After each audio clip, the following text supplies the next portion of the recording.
So hey guys, welcome to Sunfire से। मैं हूं अंकित और स्वागत करता हूं अपने नए वीडियो में। तो आज है हमारा डे 75 और रिएक्ट का है डे 13। तो आज हम इस वीडियो में पढ़ने वाले हैं यूज इफेक्ट हुक के बारे में। थोड़ा उसका क्लीन अप फंक्शन भी देख रहे होंगे और यूज इफेक्ट को भी देख रहे होंगे, एक्चुअली होता क्या है, कैसे यूज करते हैं, इन सारी चीजों को भी हम देख रहे होंगे इस वीडियो में। तो बिल्कुल भी घबराना नहीं है। और हमने एक चीज को शुरू किया है कि हम हर एक 1000 सब्सक्राइबर पे हम एक पौधा लगाएंगे। तो आप लोग जल्दी से जल्दी वीडियो को, चैनल को सब्सक्राइब करिए कि हम लोग ज्यादा से ज्यादा पौधा लगाएं और इन्वायरमेंट को सेव करें, क्योंकि ग्लोबल वार्मिंग आप लोग देख ही रहे हैं क्या हालत है। और आप लोग से भी अनुरोध है कि आप लोग भी ज्यादा से ज्यादा पेड़ पौधा लगाएं, जिससे कि हमारा इन्वायरमेंट है जो सेव रहे थोड़ा। तो चलते स्टार्ट करते हैं अपने वीडियो को। तो जैसे कि हम आ चुके हैं अपने कंप्यूटर स्क्रीन पे और यहाँ पे हमारा वेब डेव वाला फोल्डर है। यहाँ हम आते हैं, नया फोल्डर बनाते हैं, लिखते हैं डे 75, एंटर करते हैं और क्या करते हैं, राइट क्लिक करके पहले नोड मॉड्यूल को हम कर दें यहाँ से डिलीट। ये फालतू का यहाँ बैठा हुआ है, इसको और इसको भी यहाँ से इन दोनों को डिलीट कर देते हैं और राइट क्लिक करके ओपन विथ कोड कर लेते हैं। किससे क्या होगा कि VS कोड पे हमारा जो भी चीजें हैं वो खुल के आ जाएंगी।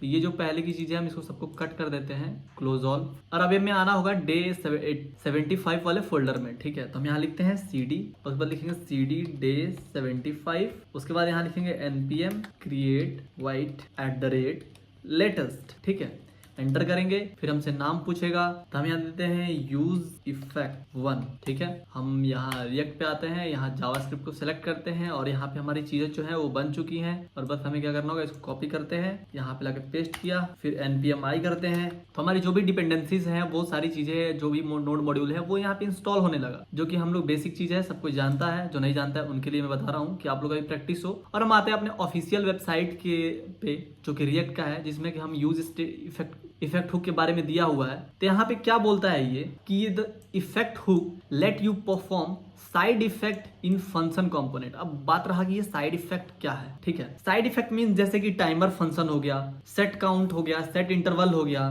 सेट टाइम आउट फंक्शन हो गया।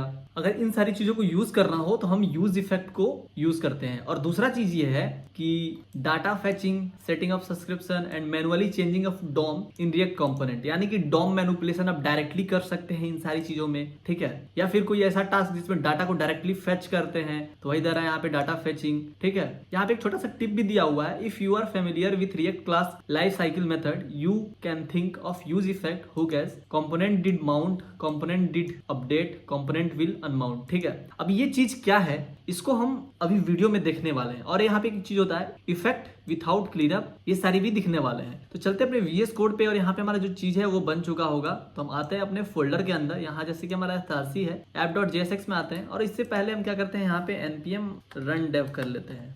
ठीक है, और इसको हम कर लेते हैं साइड बाय साइड कि जो भी चीजें हैं वो अच्छे से दिख रही हो। तो यहाँ पे कुछ ऐसा दिख रहा है। ठीक है, तो हम क्या करते हैं, यहाँ आते हैं, हम तो बहुत बदमाश हैं, ज्यादा कुछ करेंगे नहीं, सीधे यहाँ से इतनी सारी चीजों को यहाँ से गायब कर देंगे, इस चीज को भी गायब कर देंगे। ठीक है, अब सेव करें तो हमारा ये दिख रहा है बस। और नीचे ये जो पैराग्राफ है इसको भी हम गायब कर देते हैं और ये जो लर्न मोर है ये भी गायब कर देते हैं। यहाँ हमारा डिव भी गायब हो गया। ठीक है, सेव किया तो देखो हमारा काउंट बस बचा है, जिसमें हम क्लिक कर रहे हैं तो काउंट प्लस हो रहा है। ठीक है, ये चीज है। अभी हम क्या करते हैं, इन लोगों को भी हटा देते हैं कि जो काम नहीं है वो लोग तुम निकल ही जाओ। ठीक है, अल्ट शिफ्ट F कर लेते हैं, जैसे डॉक्यूमेंट जो है हमारा फॉर्मेट हो जाए। अब यहाँ पे हम यूज करेंगे यूज इफेक्ट को। ठीक है, तो हम यहाँ आते हैं, सिंपल सा लिखते हैं क्या, यूज इफेक्ट, यहाँ पे करते हैं, ऑटोमेटिकली ऊपर इंपोर्ट हो गया। अगर आप में इंपोर्ट ना हो रहा तो मैनुअली जाके इंपोर्ट कर लेना, नहीं तो आपको देगा एरर। ठीक है, और यहाँ पे क्या करते हैं, बनाते हैं इसके अंदर एरो फंक्शन। चलो भैया एरो फंक्शन बना लेते हैं। अब एरो फंक्शन क्यों बना रहे हैं, सब चीजों को अगर देखने वाले हैं। और यहाँ पे हम लिखते हैं console.log और कुछ भी रैंडम टेक्स्ट देते हैं, जैसे कि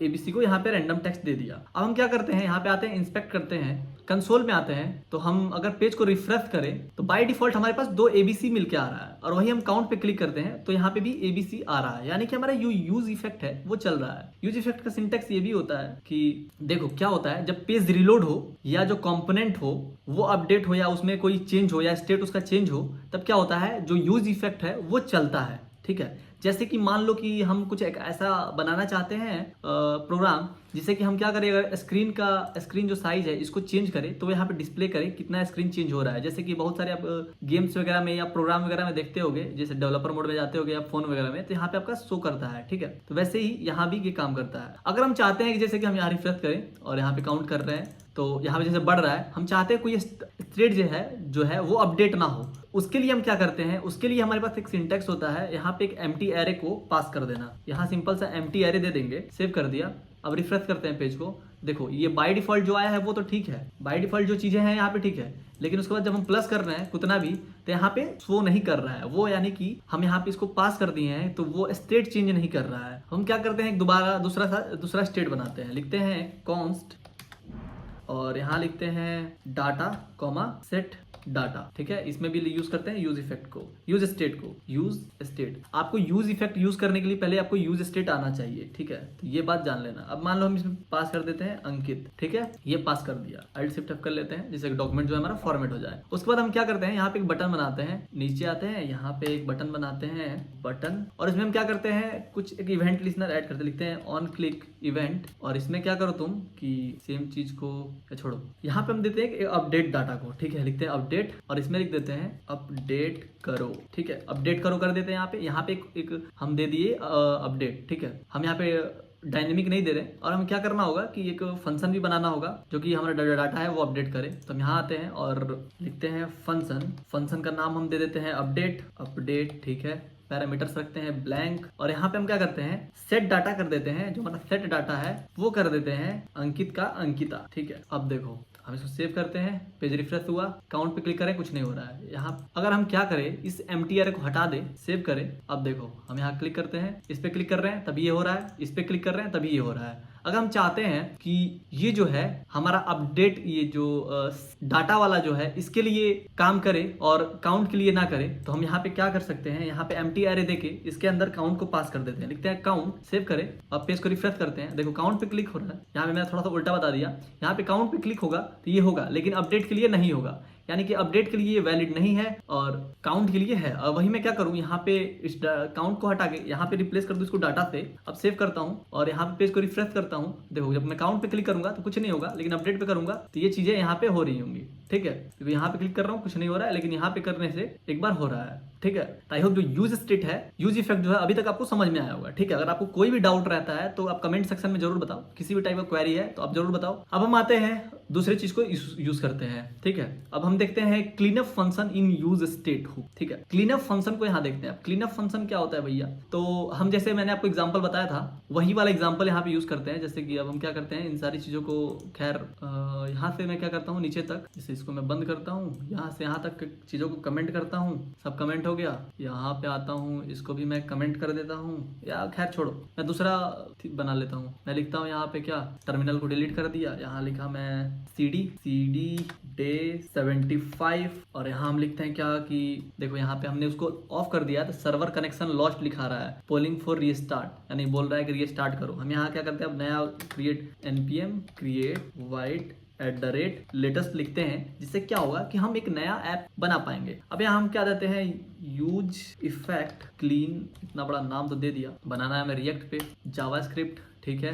अब हम यहाँ से कौन लिखेगा इतना, यहाँ से कॉपी करते हैं, यहाँ पे लाया, पेस्ट कर लिया, npm i कर लेते हैं। अब इस वाले को हम क्लोज कर देते हैं और दूसरी चीज को खोलते हैं। इसमें हम क्या कर रहे होंगे, इसमें हम बना रहे होंगे एक, जब तक ये इंस्टॉल होता था तो हम src के अंदर आते हैं और आते हैं app.jsx के अंदर, और जो भी चीजें हैं इसको थोड़ा क्लीन कर ले, क्लीन एंड इफिशियंट बना ले इसको। जैसे कहाँ गया ये, इसके पास आते हैं और यहाँ से यहाँ तक सारे कोड को रिमूव कर देते हैं। बस यहाँ हम फ्रेगमेंट्स यूज कर लेंगे तो हमारा काम जो है आसानी से हो जाएगा, हमें कुछ नहीं करने की जरूरत पड़ेगा। यहाँ से यूज स्टेट को भी हटाते हैं और यहाँ से इतना सारा जो चीज था इसको हटाते हैं, ठीक है। हमारा जो app.jsx है एकदम मस्त हो गया है यहाँ पे। तो हमारा ये भी जो चीजें थी वो हो चुकी हैं। यहाँ हम लिखते हैं npm run dev, एंटर करते हैं तो यहाँ हमें सर्वर स्टार्ट करने के लिए बोलेगा, सर्वर हम यहाँ से स्टार्ट कर लेते हैं। जो भी चीजें यहाँ पे हमें ब्लैंक दिखेंगी अब, ठीक है। हम यहाँ क्या करते हैं, एक हेडिंग देते हैं, लिखते हैं h1 इसको क्लोज करते हैं और क्या करते हैं, यहाँ पे लिखते हैं हम स्क्रीन साइज, ठीक है। स्क्रीन साइज यहाँ पे सिंपल से दे देते हैं, रिफ्रेश किया तो हमारे यहाँ पे स्क्रीन साइज दिख रहा है। अब हमें क्या करना है कि हमें कुछ ऐसा फंक्शन बना रहा है कि जब हम इस स्क्रीन साइज को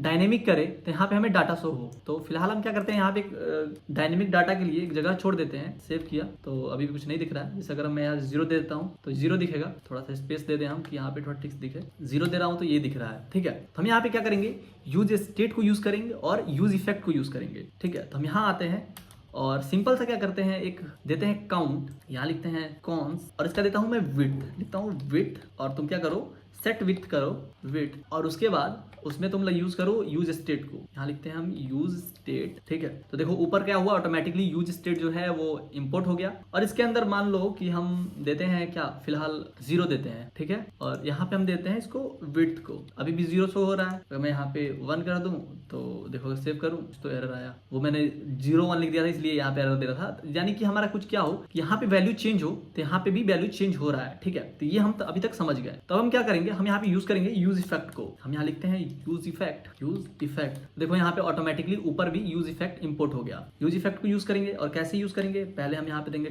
ब्रैकेट, फिर देंगे कर्ली ब्रेस, यहाँ पे एक एरो फंक्शन दे दिया, इसमें देंगे कर्ली ब्रेसेस, और कर्ली ब्रेसेस में हमें एक चीज देना होगा। उससे पहले हम यहाँ जो यूज स्टेट लिख रहे थे इसको हम रिप्लेस करते हैं। एक हमारे पास फंक्शन होता है जो कि हमने जावास्क्रिप्ट में पढ़ा था, window dot screen dot width, ठीक है। यानी इससे क्या होता है, विंडो का स्क्रीन यहाँ पे आता है। तो देखो अभी जो विंडो का स्क्रीन है वो यहाँ पे शो कर रहा है, ठीक है। अब वही मैं क्या करूँ कि इसको मैं थोड़ा सा इसको कर दूं, अब पेज को रिफ्रेश करूं, अभी तो नहीं हो रहा है, लेकिन अगर मैं इसको सेव करता हूं तो स्क्रीन का जो साइज है वो बाय डिफॉल्ट है ये, ठीक है। जो हमारा लैपटॉप का स्क्रीन है, स्क्रीन साइज वो यहाँ पे दिखा रहा है। अब हमें चाहिए कि ये अगर हम यहाँ पे ऐसे चेंज कर रहे हैं तब ये चीज वैल्यूज चेंज हो यहाँ पे। तो हम यहाँ पे यूज इफेक्ट को यूज करेंगे, और यूज इफेक्ट में क्या डालेंगे, window dot add event listener को यहाँ पे यूज करेंगे, और इसमें हम क्या करेंगे, एक रिसाइज फंक्शन को यहाँ पे यूज करेंगे, रिसाइज, और उसमें हम क्या करेंगे, एक देंगे एक्चुअल विड्थ, ठीक है। यहाँ लिखते हैं एक्चुअल विड्थ। अब ये एक्चुअल विड्थ क्या है, तो एक्चुअल विड्थ एक अलग फंक्शन है जो कि हम बनाने वाले हैं। तो हम चलते हैं एक्चुअल विड्थ को बनाते हैं। यहाँ पे आते हैं, यहाँ पे लिखते हैं एक्चुअल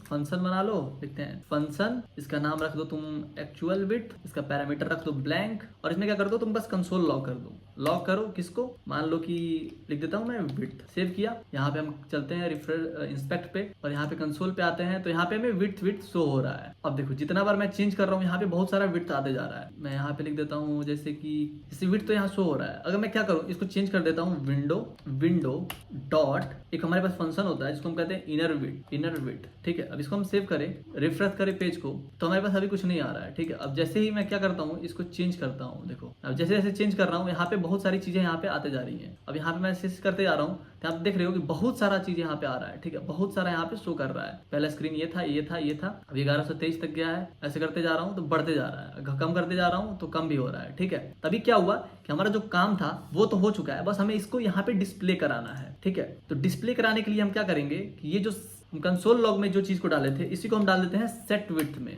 और सेट विड्थ में इसी चीज को डाल देता हूं। मैं लिखता हूं विंडो डॉट इनर विड्थ, ठीक है। हम चाहे तो हाइट को भी प्रिंट करा सकते हैं। अब इसको हम सेट विड्थ कर दिए, तो देखो यहाँ पे जो चीजें हैं वो चेंज हो रही हैं, ठीक है। जैसे कि हम चेंज होने लगा, ठीक है। देखो जैसे जैसे हम मैं साइज चेंज कर रहा हूँ वैसे वैसे चीजें चेंज हो रही हैं। आई होप ये चीज आपको समझ में आ गया होगा। तो अभी तक हमने जो ये ताम झाम किया है वो एक्चुअली में किया क्यों है। अगर हम यहाँ आते हैं, यहाँ चलते हैं एलिमेंट्स में, यहाँ पे हमारे पास एक होता है इवेंट लिस्नर में अगर आते हैं तो हमारे पास फंक्शन होगा।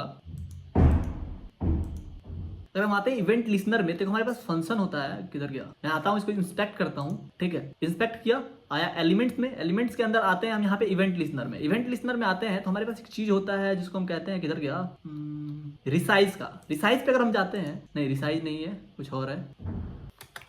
देखो रिसाइज में आते हैं तो हमारे पास क्या होता है, बहुत सारा चीज यहाँ पे आ गया। जितना बार विंडो जो चेंज हुआ है उतना बार यहाँ पे आया है। देखो अगर मैं फिर भी चेंज करता हूँ और भी आ गया, ठीक है। जितना बार ये विंडो चेंज हुआ उतना बार ये सारी चीजें आ जा रही हैं। तो हमें क्या चाहिए, इससे क्या होगा दिक्कत कि जो हमारा ऐप होगा वो में भी चांस है कि क्रैश हो जाए, वो उस पर ज्यादा लोड पड़ेगा। तो हम चाहते हैं लोड ना पड़े, तो हम चाहेंगे कि इसको रिमूव करें यहाँ से, ठीक है। तो रिमूव करने के लिए हम यूज करते हैं क्लियर को, ठीक है। तो उसके लिए एक और हमारे पास चीज होता है, जैसे कि यूज इफेक्ट। अगर मैं यहाँ पे आके दोबारा से लिखता हूँ यूज इफेक्ट, ठीक है, यूज इफेक्ट स्निपेट, तो यहाँ पे आता है फर्स्ट, सेकंड और थर्ड, ठीक है। यहाँ पे एक ऑप्शन दिख रहा है आपको रिटर्न का, तो ये एक्चुअली में जो रिटर्न होता है यही काम करता है क्लियर फंक्शन का, ठीक है। इसको मैं क्लियर हटाता हूँ और यहाँ पे आता हूँ मैं, बस सिंपल सा लिखता हूँ क्या, रिटर्न कर दो, रिटर्न करो। रिटर्न क्या करो, यहाँ पे रिटर्न में हमें लगाएंगे एरो फंक्शन, और यहाँ पे हम एरो फंक्शन लगाएं, और इसके अंदर हम देते हैं, पहले क्या करते हैं कि लिखते हैं विंडो डॉट, जैसे वहां था ऐड इवेंट लिस्नर, यहाँ होगा रिमूव इवेंट लिस्नर, और रिमूव इवेंट लिस्नर में सेम चीज को ऊपर से यहाँ पे लाके डाल देंगे, ठीक है। यहाँ से कॉपी किया, यहाँ पे लाके यहाँ पे पेस्ट कर देते हैं, ठीक है। अब सेव करते हैं। अब देखो अगर हम पेज को रिफ्रेश करें और हम आते हैं, किधर गया हमारा रिसाइज वाले में, तो बस 2 ही दिख रहा है। अगर हम विंडो चेंज भी करें तब भी हमें 2 ही दिख रहा है। क्यों 2 दिख रहा है, क्योंकि ये यहाँ पे क्या हो रहा है, एक तो ऐड हो रहा है और जैसे ही ऐड हो रहा है पुराने वाले को तुरंत डिलीट कर दे रहा है। अब जो नया वाला आया है बस वो रह रहा है। अगर मैं क्या करूँ, कंसोल में आते हैं हम, यहाँ पे क्या करें कि एक कंसोल लॉग ऐड कर देते हैं, लिखते हैं कंसोल लॉग और यहाँ पे लिखते हैं ऐड और यहाँ पे फिर क्या करते हैं, लिखते हैं कंसोल लॉग और यहाँ पे भी लिखते हैं सब्ट्रैक्ट, SU भी लिखते हैं। ठीक है, सेव करें तो देखो यहाँ पे क्या हो रहा है, ऐड आ रहा है, सब्ट्रैक्ट हो जा रहा है, फिर ऐड हो रहा है। यानी कि पहले जो था वो आया, फिर उसको डिलीट कर दिया, फिर यहाँ पे वो आया। अब देखो फिर मैं क्या करूँ, यहाँ पे इसको चेंज करते जा रहा हूँ तो ये आ रहा है, जैसे ऐड हुआ न्यू वाला ये चीज, फिर उसको हटा दिया, फिर नया चीज को ऐड कर दिया। तो ऐसे ये काम कर रहा है, ऐसे ये यूज इफेक्ट में जो क्लियर फंक्शन होता है वो काम करता है। ठीक है, तो आई होप ये जो वीडियो है आपको अच्छा लगा होगा। चैनल पे नए हो तो सब्सक्राइब कर लो कि हम ज्यादा से ज्यादा पेड़ को लगा सके, पौधे को लगा सकते। और आपको कोई भी डाउट है, किसी भी टाइप का डाउट हो, कॉलेज रिलेटेड डाउट हो या किसी भी चीज के एकेडमिक रिलेटेड डाउट हो या प्लेसमेंट रिलेटेड डाउट हो या इससे रिलेटेड कोई डाउट हो, आप कमेंट में जरूर पूछ सकते हो। ठीक है, तो अभी के लिए इतना ही, मिलते हैं नेक्स्ट वीडियो में। Tata bye bye, good night.